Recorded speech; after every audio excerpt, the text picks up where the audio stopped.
Good morning आप सभी को। सजग हिंदी क्लासेस में आप सभी का पुनः स्वागत है। हम लोग उपन्यास विधा की बात कर रहे थे और उपन्यास में हम लोग प्रेमचंद युगीन उपन्यासकार को देख रहे थे। इनमें बहुतों को हम लोगों ने देख लिया है और जो बचे हैं उनको आज देखने का प्रयास करते हैं। फिर हम लोग प्रेमचंद जो अंतिम इस युग के उपन्यासकार हैं, महत्वपूर्ण हैं, उनको हम लोग देखेंगे। एक सूचना आप लोग के लिए ये है कि बीपीएससी 4 की बहाली जल्द ही आएगी, ठीक है, जिसे पीआरटी से लेकर टीजीटी पीजीटी तक की बहाली रहेगी। जिनमें हिंदी, जिन बच्चे का हिंदी सब्जेक्ट है, अर्थात जो हिंदी के शिक्षक बनेंगे, जिनका हिंदी कितने नंबर का होगा, 80 नंबर का पूछा जाएगा। उन बच्चों के लिए या फिर जिनका एस्टेट हो जाए करना, जिनको एस्टेट करना है, टीजीटी है, पीजीटी है, एस्टेट है, या बिहार में असिस्टेंट प्रोफेसर की बहाली के लिए एक प्रतियोगिता परीक्षा होगी बेट, ठीक है, जिसमें 100 नंबर के हिंदी रहेंगे। कितने नंबर के रहेंगे? 100 नंबर के रहेंगे। या फिर अगर नेट जेआरएफ की बात करें तो नेट जेआरएफ में तो खैर 200 नंबर का हिंदी होता है। उन सभी के लिए बैच शुरू है ऑनलाइन और ऑफलाइन दोनों मोड में। किस मोड में है? एक ऑनलाइन है, ऑनलाइन या ऑफलाइन, जिस मोड में आप लोग चाहें, ऑफलाइन दोनों मोड में बैच शुरू है। सभी बैच जो है नेट जेआरएफ, ठीक है, टीजीटी, पीजीटी, एस्टेट, बेट, ठीक है, इन सभी के लिए ईटीसी, या फिर दूसरे राज्य के बच्चे हैं, यूपी टीजीटी पीजीटी है, हरियाणा के हैं, राजस्थान के हैं, हिमाचल के हैं, असम के हैं, झारखंड के, कहीं के भी बच्चे भी हिंदी विषय से संबंधित इन क्लासों को ले सकते हैं। इस क्लास पर 25 तारीख तक यानी कि 25 नवंबर तक भारी मात्रा में आप लोगों को छूट बैच लेने पर मिल जाएगी। और क्लास सभी आपको जो है क्रम वाइज मिलेंगे। ऐसा नहीं कि अभी सर तो आपको आपके चैनल पर सिर्फ उपन्यास और व्याकरण का नहीं, जब आप बैच लेंगे तो आपको क्लास जो है उपन्यास के भी दिखेंगे, आपको प्लेलिस्ट मिल जाएगा, ठीक है, उसमें उपन्यास के क्लास अलग रहेंगे, कहानी की क्लास अलग रहेंगी, गद्य विधाएं अलग रहेंगी, पद्य विधाएं अलग रहेंगी, भाषा विज्ञान अलग रहेंगे। और अगर किसी राज्य के बच्चे हैं और उनके सिलेबस में अगर कोई संकलित रचनाएं हैं तो उनकी क्लास भी उनको मिलेगी, ठीक है। दूसरे प्लेटफॉर्म पे पढ़ाते थे तो अभी ये मेरा अपना न्यू प्लेटफॉर्म है, ठीक है, और इसमें सभी क्लासेस जो हिंदी से संबंधित हैं वो मिल जाएंगे, चाहे वो हिंदी किसी के लिए भी हो। अगर जिसको सिर्फ व्याकरण की क्लास लेनी है वो व्याकरण की क्लास ले सकते हैं, जिनको सिर्फ हिंदी साहित्य की क्लास लेना है वो हिंदी साहित्य की क्लास ले सकते हैं। वो आप मेरे नंबर पर यानी कि 95 70 40 80 13 इस पर कॉल करके या व्हाट्सएप करके आप बात कर सकते हैं और इससे आप संबंधित आप बैच ले सकते हैं। और 20-25 नवंबर तक ये जो है आपको इसमें भारी मात्रा में आप लोगों को छूट दी जाएगी और सिलेबस पूरी करने की गारंटी मेरी है, ठीक है, चाहे वो टीजीटी पीजीटी को हो, नेट जेआरएफ के हो, एस्टेट हो, बीटेट हो, सीटेट हो, किसी का भी। अगर सीटेट की बैच की बात करें, सीटेट की, तो सीटेट में आपको मेरे पास सिर्फ 2 ही क्लास मिलेंगे, एक हिंदी की मिल जाएगी 30 नंबर की और एक संस्कृत की मिल जाएगी। आप कहीं भी पढ़ें लेकिन हिंदी संस्कृत यहीं से पढ़ें, ठीक है, पास कराने की गारंटी। अगर 60 में 55 नंबर तक 56 नंबर तक नहीं आया तो फिर आप मुझे बोल सकते हैं सर इतना नंबर नहीं आया, आप कुछ नहीं जानते हिंदी संस्कृत में फिर भी, ठीक है। तो ये जानकारी थी और इसको आप लोग शेयर करें और इस चीज को आगे बढ़ावें ताकि और बच्चे जुड़ सकें और उसका लाभ उठा सकें। अपने दोस्तों के साथ, सहयोगियों के साथ उसका भी हेल्प करें, क्योंकि परोपकार ही सबसे बड़ा गुण है। परहित सरिस धर्म नहीं भाई और पर पीड़ा सम नहीं अधिमाई। दूसरों की भलाई से बड़ा कोई धर्म नहीं होता है और दूसरों को दुख देने से बड़ा कोई पाप नहीं होता है। तो इसीलिए रामचरितमानस में है ना कि परहित सरिस धर्म नहीं भाई और पर पीड़ा सम नहीं अधमाई। चलिए अब हम लोग अपने विषय वस्तु पर पहुंचते हैं और थोड़ा विषय वस्तु का विश्लेषण करते हैं।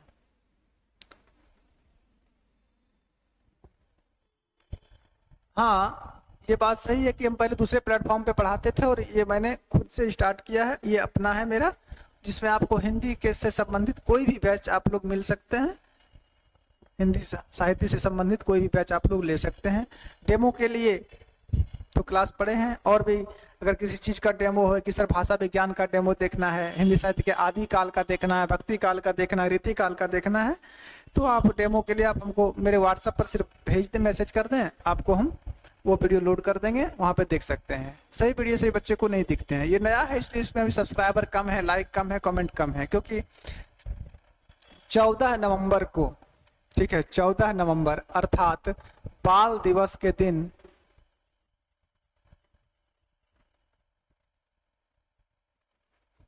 चौदह नवंबर अर्थात कौन सा दिवस था उस दिन? बाल दिवस। बाल दिवस के दिन ही मैंने अपना YouTube चैनल बनाया है। वीडियो रिकॉर्डेड मेरे पास हैं, ठीक है, और वीडियो फिर से रिकॉर्ड करके आपको मिलेंगे, उसके लिए कोई दिक्कत नहीं है। तो इस दिन से इसलिए अभी सब्सक्राइबर बहुत कम है, बहुत कम होंगे, लगभग 150-200 के लगभग सब्सक्राइबर होंगे। तो इसको भी थोड़ा आगे बढ़ाएं और हिंदी की मर्यादा को बचाए रखें, ठीक है। सिलेबस पूरा करना गारंटी मेरी है, ऐसा नहीं कि हम पीडीएफ लगा के पढ़ा देते हैं। आप लोग देख रहे होंगे कि मैं पीडीएफ लगा के नहीं पढ़ाता हूं, और पीडीएफ लगा के जो पढ़ाता मैं उसको शिक्षा ही नहीं मानता हूं, ये मेरा एक अपना मत है, ठीक है। पीडीएफ लगा के पढ़ा देना मेरी दृष्टि में शिक्षा नहीं है, वो पढ़ाने का तरीका नहीं है। पीडीएफ लगा के पढ़ा देना, वो तो लिखा हुआ है, कोई भी पढ़ लेगा, उसमें क्या पढ़ा रहे हो यार। पढ़ाने का तरीका होता है बोर्ड पर लिखना। इससे फायदा क्या होता है इसको समझिए। जब हम लिखते हैं तो हमारी दृश्य इंद्रियां, आंख उसे ग्रहण करती है, हाथ जो है कर्म इंद्रियां उसको करती है, कान जो है श्रवण इंद्रियां कान उसको ग्रहण करती है, तो याद जल्दी होता है, ठीक है, और हमारे जहन में रहता है। पीडीएफ है, राम कथा शुरू किए वहां से यहाँ तक पेज पलट दिए, क्या समझ में आया उससे? वो क्या है, मतलब त्वरित अभ्यास के लिए है, सब कुछ पढ़ा हुआ है उसके लिए वो ठीक है। लेकिन अगर कोई चीज हमको गहनता के साथ जानना है, बारीकी से जानना है, और उसके एक एक बिंदु को समझना है, तो वो लिख कर पढ़ाना ही उपयुक्त पद्धति होती है। समय लगता है, सीधी सी बात है कि समय इसमें लगेंगे, ठीक है, लेकिन जो इससे जो ज्ञान आपको मिलेगा वो पीडीएफ लगा के ज्ञान आपको कभी भी नहीं मिल सकता, इस बात का ध्यान रहे। चलिए, तो हम लोग उपन्यास विधा में, यह 5वीं क्लास है हिंदी साहित्य के उपन्यास में, ये 5वीं क्लास है, और हम लोग पढ़ रहे थे प्रेमचंद युगीन उपन्यासकार। प्रेमचंद युगीन उपन्यासकार को देख रहे थे, प्रेमचंद युगीन उपन्यासकार को हम लोग देख रहे थे।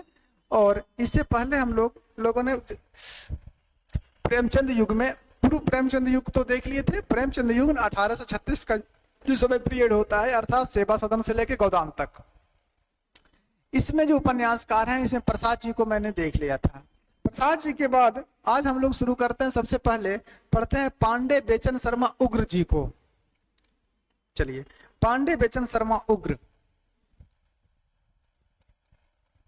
पांडेय बेचन शर्मा उग्र, इनका उग्र उपनाम था। पांडे बेचन शर्मा उग्र, उग्र जो है इनको टाइटल मिला गया था, ठीक है। जन्म इनका कब हुआ था? पांडे बेचन शर्मा उग्र जी का जन्म, इनका जन्म हुआ था 1900 ईस्वी में। कब जन्म हुआ था इनका? 1900 ईस्वी। देखिए, मैं जो भी जन्म या प्रकाशन वर्ष दिखाता हूँ वो प्रमाणिक है, इसे कोई काट नहीं सकता है, ठीक है। अगर आपको नहीं विश्वास है तो नागरिक प्रचारणी सभा काशी द्वारा प्रकाशित हिंदी साहित्य का इतिहास जो 16 भागों में है उसको आप लोग लेके वहां से मिला सकते हैं, ठीक है।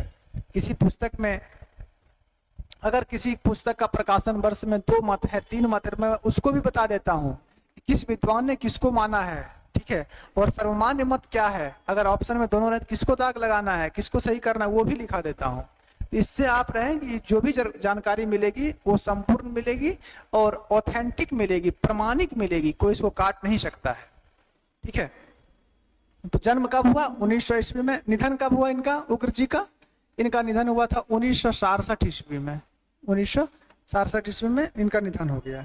अब इनके उपन्यास की बात करते हैं कि पांडे बेचन शर्मा उग्र जी के उपन्यास कौन कौन से हैं और इसका प्रकाशन वर्ष क्या है, थोड़ा क्रम में लिखिएगा, ठीक है। पहला इनका उपन्यास कौन था? पहला उपन्यास इनका घंटा है। उग्र जी का पहला उपन्यास घंटा है। घंटा, घंटा का प्रकाशन वर्ष कब है? 1924 ईस्वी इनका प्रकाशन वर्ष है इस उपन्यास का। दूसरा उपन्यास इनका है चंद हसीनों के खतूत। इनका दूसरा उपन्यास कौन सा है? चंद हसीनों के खतूत। चंद हसीनों के खतूत। चंद हसीनों के खतूत की अगर बात करें कि ये उपन्यास कब लिखी गई थी, तो ये उपन्यास लिखी गई थी 1929 ईस्वी में। और इस उपन्यास के बारे में थोड़ा सा बात याद रखिए कि ये जो उपन्यास है चंद हसीनों के खतूत, ये पत्रात्मक शैली में लिखा गया हिंदी का प्रथम उपन्यास है। कैसा उपन्यास है? तो ये पत्रात्मक शैली में, पत्रात्मक शैली में लिखा गया हिंदी का प्रथम उपन्यास है। ये पत्रात्मक शैली में लिखा गया हिंदी का प्रथम उपन्यास ये है चंद हसीनों के खतूत। ठीक है, पत्रात्मक शैली में लिखा गया हिंदी का प्रथम उपन्यास माना जाता है चंद हसीनों के खतूत को। प्रकाशन वर्ष 1929 ईस्वी और इनकी रचना है पांडे बेचन शर्मा उग्र जी की। चलिए, इनके बाद तीसरा जो उपन्यास है इनका दिल्ली का दलाल। तीसरा दिल्ली का दलाल। दिल्ली का दलाल कब है? 1927 ईस्वी का ये उपन्यास है, 1927 ईस्वी का। चंद हसीनों के खतूत में एक लाइन लिखाना था, इसलिए उसको मैंने 29 में था फिर भी उसको पहले लिखा दिया। ठीक है। नंबर 4, बुधुआ की बेटी। बुधुआ की बेटी। बुधुआ की बेटी जो है ये कब की है? ये 1928 ईस्वी का उपन्यास है। प्रकाशन वर्ष कब है? 1928 ईस्वी। शराबी उपन्यास इनका कब है? शराबी। शराबी उपन्यास पांडे बेचन शर्मा उग्र जी का कब है? 1930 ईस्वी। सरकार तुम्हारी आंखों में कब है? 1931 में है। सरकार तुम्हारी आंखों में महत्वपूर्ण उपन्यास है। अगर समय मिले तो आप लोग उपन्यासों को पढ़ें, तब आपको पता चलेगा कि हिंदी साहित्य का इतिहास वास्तव में है क्या। सरकार तुम्हारी आंखों में, आंखों में। और एक बात मैं बताता हूं, सरस्वती की ऐसी कृपा है कि हम जिन बच्चे को पढ़ा देते हैं हिंदी साहित्य का इतिहास या संस्कृत साहित्य या संस्कृत व्याकरण या हिंदी व्याकरण, वो बच्चे असफल नहीं हुए हैं। अभी बीपीएससी 2 या बीपीएससी 4 में ऐसे बहुत सारे बच्चे हैं, ठीक है, जो पढ़े हैं, बहुत सारे का नेट जेआरएफ हुआ है। लेकिन हम अपने प्लेटफॉर्म पे पहली बार आए हैं तो अभी अनजान है, इसमें कोई शंका नहीं है, अभी अनजान है यहाँ पे, क्योंकि हम दूसरे प्लेटफॉर्म पे पढ़ाते थे। सरकार तुम्हारी आंखों में कब है? 1931 ईस्वी में इसका प्रकाशन वर्ष है। 1931 ईस्वी इसका प्रकाशन वर्ष है। ठीक है, चलिए, उसके बाद सरकार तुम्हारी आंखों के बाद अगला उपन्यास है जी जी जी। जी जी जी। जी जी जी कब है? ये 1943 ईस्वी का उपन्यास माना जाता है। 1943 ईस्वी इसका प्रकाशन वर्ष है। 8वां उपन्यास है मनुष्यानंद, 1955 ईस्वी में। मनुष्यानंद। मनुष्यानंद का प्रकाशन वर्ष कब है? 1955 ईस्वी।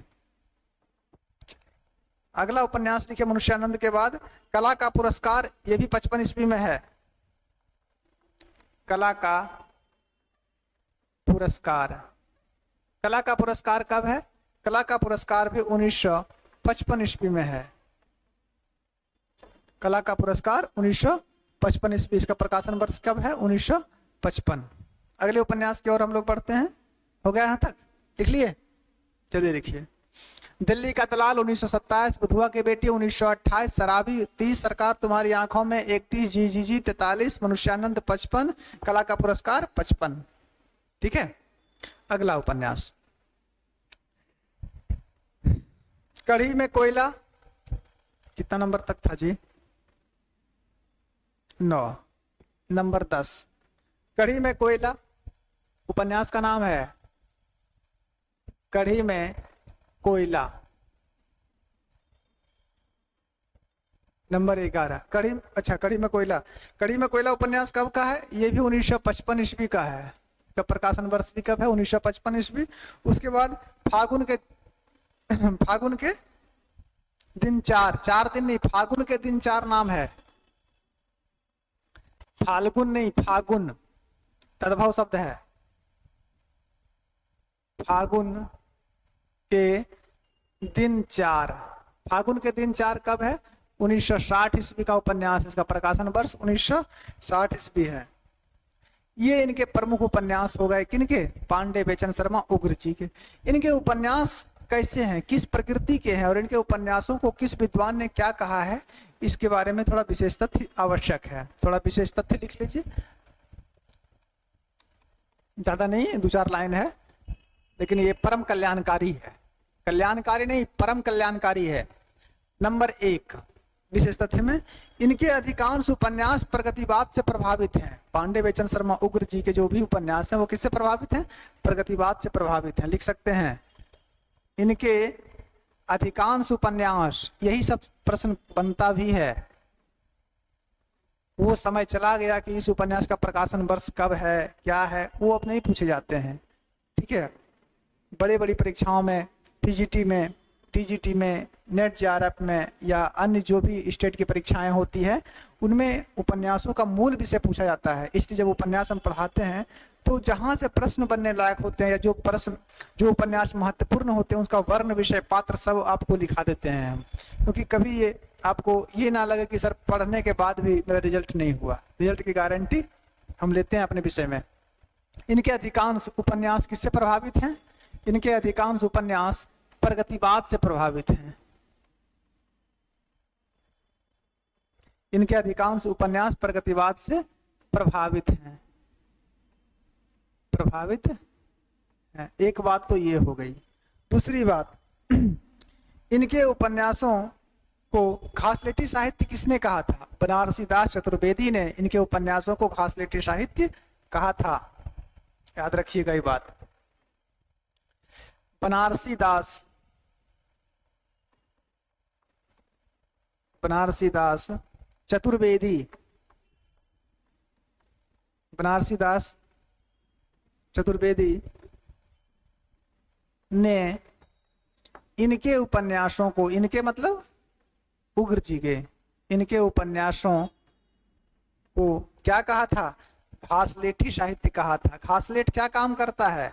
आग भड़काने का काम करता है। घासलेटी साहित्य कहा था, अर्थात इनके साहित्य में क्या है? क्रांति है।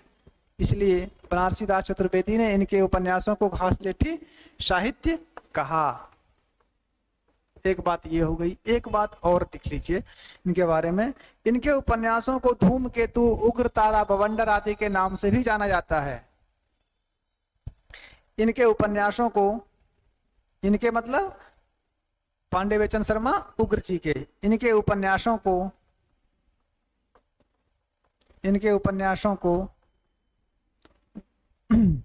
उग्र तारा, इनके उपन्यासों को उग्र तारा, धूमकेतु,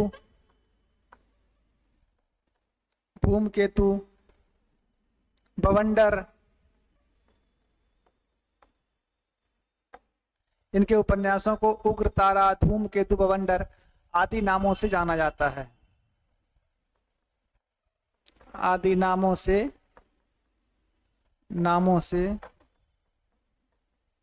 जाना जाता है।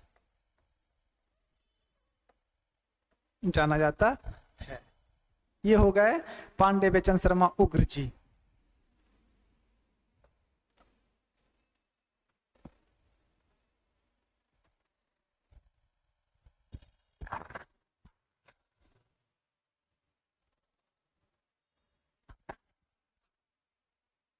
चलिए, इनके बाद अगले उपन्यासकार को हम लोग देखते हैं, ऋषभ चरण जैन को।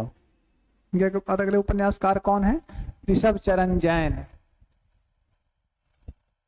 ऋषभ चरण जैन जी हैं। ऋषभ चरण जैन। इनके उपन्यासों को देखते हैं। ज्यादा उनके उपन्यास नहीं है, 5-6 उपन्यास हैं बस। जो मोस्ट है उसको लिख लेते हैं हम लोग। पहले इनका समय देख लें। इनका जन्म कब हुआ था? इनका ऋषभ चरण जैन का जन्म हुआ था 1911 ईस्वी में। कब जन्म हुआ? 1911 में। और इनका निधन कब हुआ?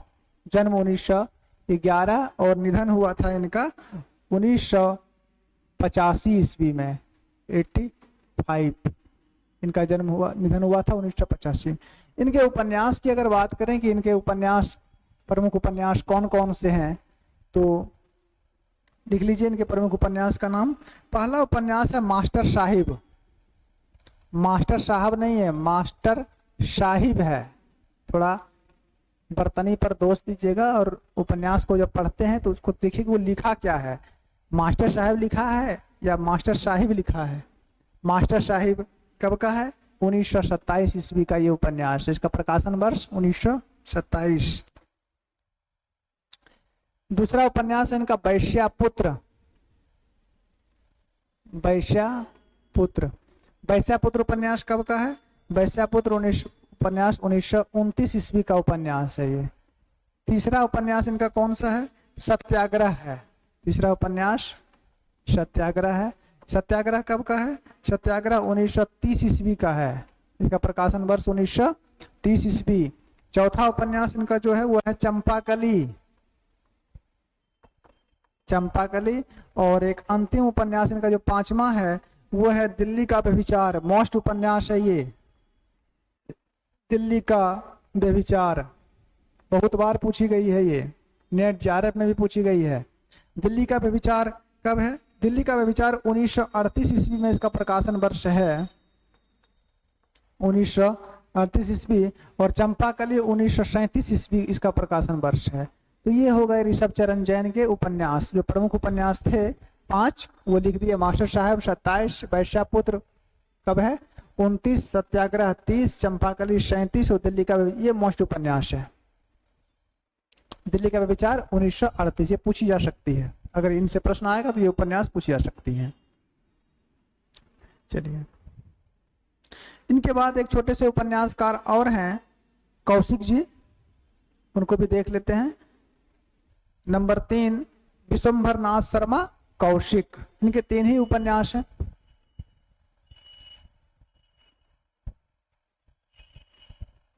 विश्वंभर नाथ शर्मा कौशिक। विश्वंभर नाथ शर्मा कौशिक, इनका जन्म कब हुआ था? इनका जन्म हुआ था 1891 ईस्वी में। ठीक है। और इनका निधन कब हुआ? जन्म 1891 और निधन हुआ था इनका 1945 ईस्वी में। 1945 ईस्वी में। अगर इनके उपन्यास की बात करें तो इनके 3 ही उपन्यास हैं। उपन्यास की बात करें कितने उपन्यास हैं इनके? 3 उपन्यास हैं। माँ, भिखारिन और संघर्ष। पहला उपन्यास है इनका माँ। माँ का प्रकाशन वर्ष कब है? माँ का प्रकाशन वर्ष है 1929 ईस्वी। माँ 1929 ईस्वी। दूसरा उपन्यास है इनका भिखारिन। ठीक है, भिखारिनी। दूसरा उपन्यास कौन सा है? भिखारिनी। भिखारिनी कब का है? ये भी 1929 ईस्वी का उपन्यास है। और तीसरा उपन्यास इनका संघर्ष है। कौन सा उपन्यास? संघर्ष। संघर्ष कब का है? संघर्ष 1945 ईस्वी का है। 1945 ईस्वी। ये इनके उपन्यास का प्रकाशन वर्ष है और इनके मात्र 3 ही उपन्यास हैं। माँ, भिखारिन और संघर्ष। अगले उपन्यासकार की ओर हम लोग अगर पढ़ें तो अगले उपन्यासकार लिखिए और मोस्ट उपन्यासकार हैं। ठीक है, मोस्ट उपन्यासकार आचार्य चतुर्सेन शास्त्री। नंबर 4 यहां तक लिख लीजिए।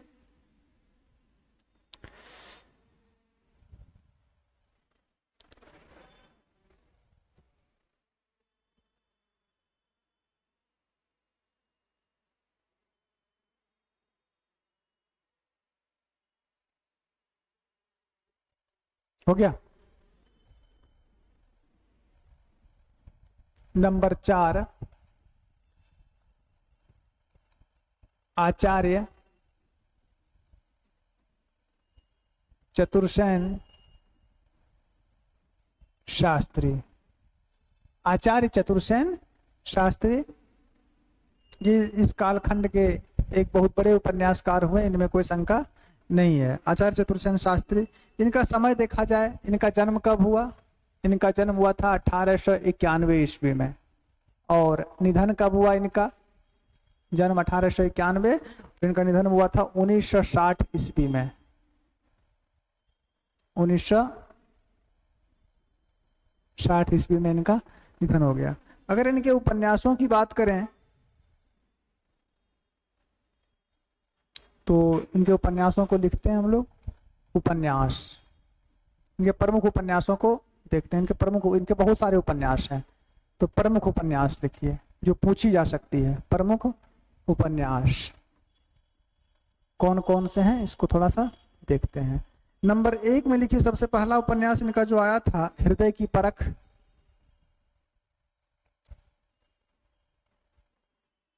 हृदय की परख, हृदय की परख कब की थी? 1918 ईस्वी इसका प्रकाशन वर्ष है, हृदय की परख। दूसरा उपन्यास इनका कौन सा था? दूसरा उपन्यास था ख्वास का ब्याह।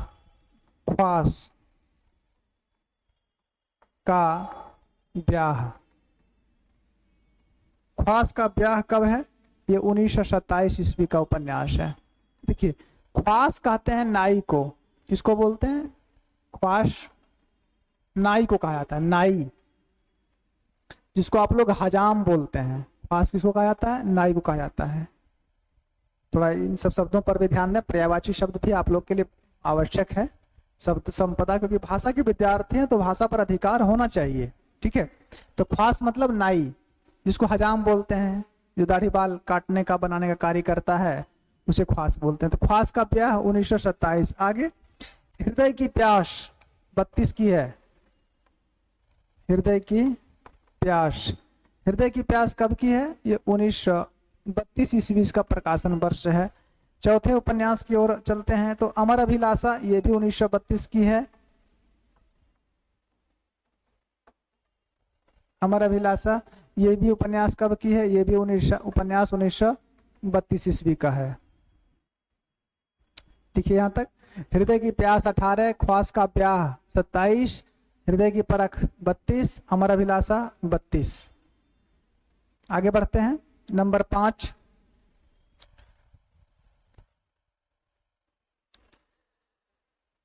रक्त की प्यास। रक्त की प्यास, रक्त की प्यास उपन्यास का प्रकाशन वर्ष कब है? 1940 ईस्वी। एक उपन्यास इनका आता है छठा, नीलमणि। कौन सा उपन्यास है? नीलमणि। इसका भी प्रकाशन वर्ष कब है? 1940 ईस्वी। अगला उपन्यास लिखते हैं हम लोग ख्वास के, ये नीलमणि के बाद नीली माटी।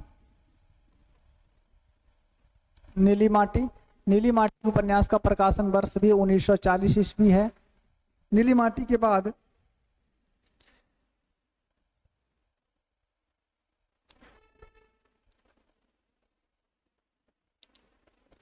ये लिख लीजिए, एक प्रमुख उपन्यास, ये मोस्ट है, वैशाली की नगर वधू। वैशाली की नगर वधू,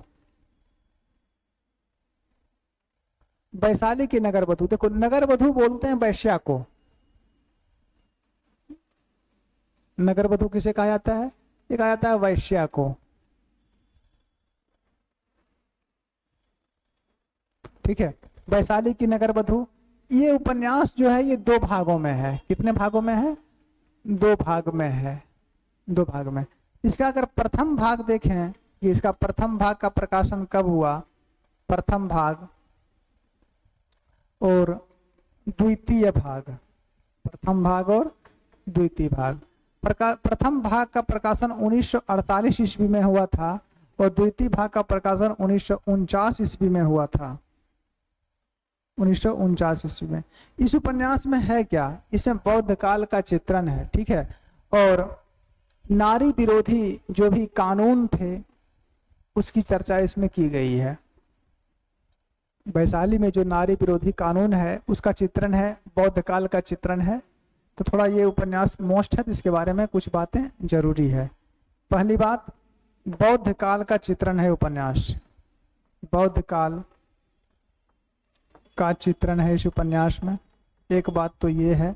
दूसरी बात, इसमें वैशाली में जो नगर नारी विरोधी कानून थे उसकी व्याख्या या उसका चित्रण किया गया है। लिख सकते हैं वैशाली में नारी विरोधी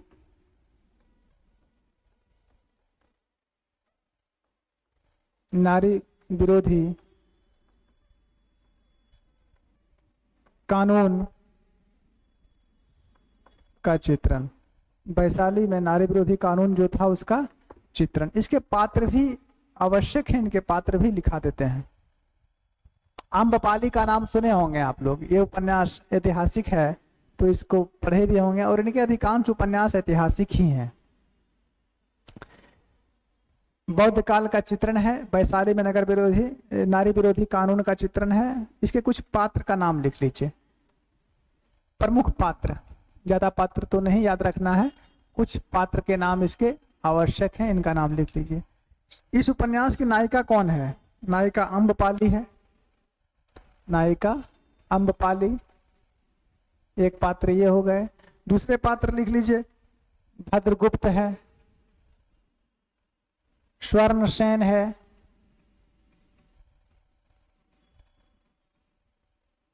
भद्रगुप्त है, स्वर्णसेन है। चौथे पात्र का नाम लिख लीजिए, बादरायन है, बादरायन। और कुछ पात्र का नाम लिख लीजिए, आम्रपाली थे, भद्रगुप्त थे, स्वर्णसेन थे, बादरायन थे। बादरायन के बाद कल्याणी भी इस उपन्यास की एक पात्रा है, कल्याणी। उसके बाद बलभद्र है, बलभद्र ऐसे बलराम को बोलते हैं,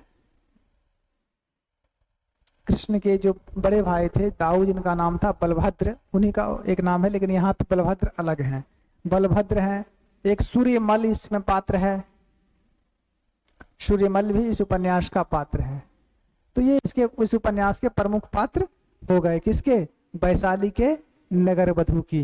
वैशाली की नगर वधू दो भागों में है, एक प्रथम भाग का प्रकाशन 48 और द्वितीय भाग का प्रकाशन 49। हो गया यहां तक?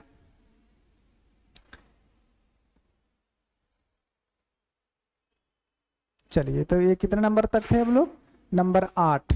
अगले नंबर 9 में चलते हैं। वयम रक्षाम,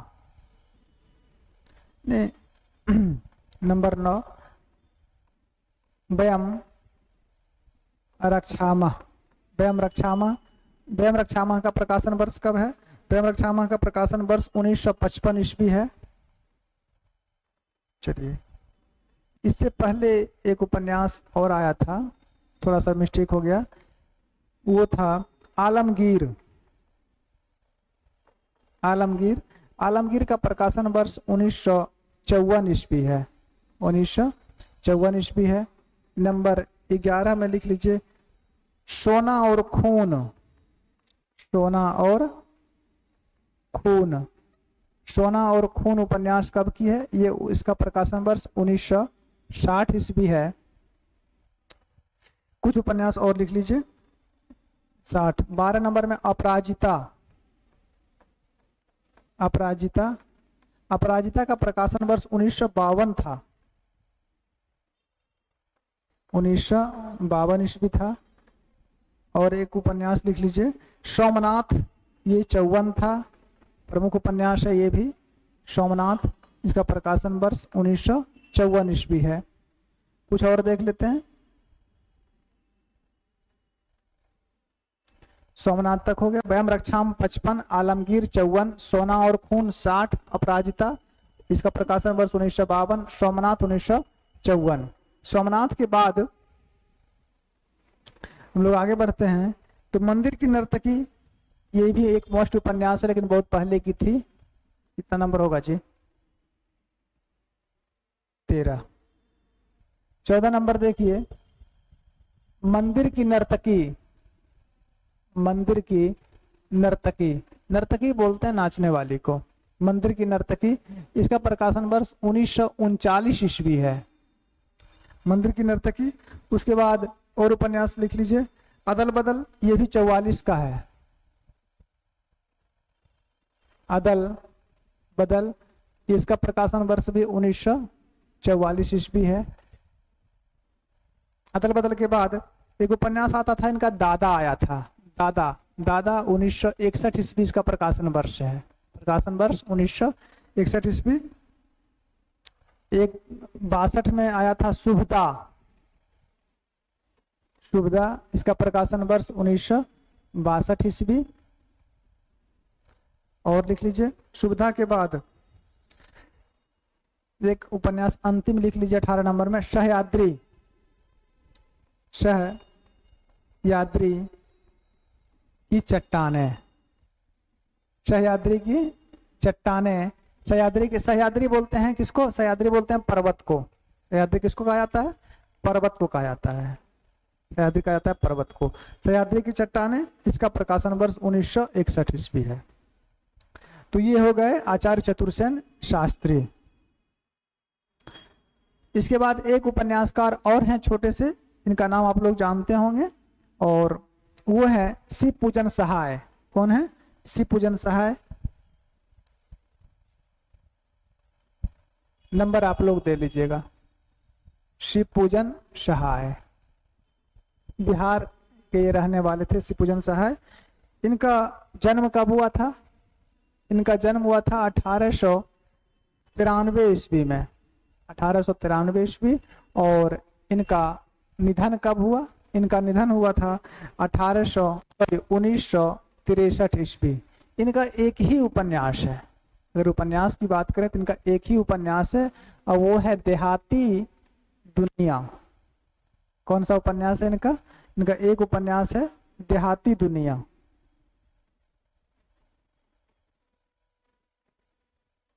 देहाती दुनिया, देहाती दुनिया इसलिए महत्वपूर्ण है क्योंकि इसका प्रकाशन वर्ष तो 1926 में हुआ, तो इसलिए तो ये महत्वपूर्ण होगा नहीं।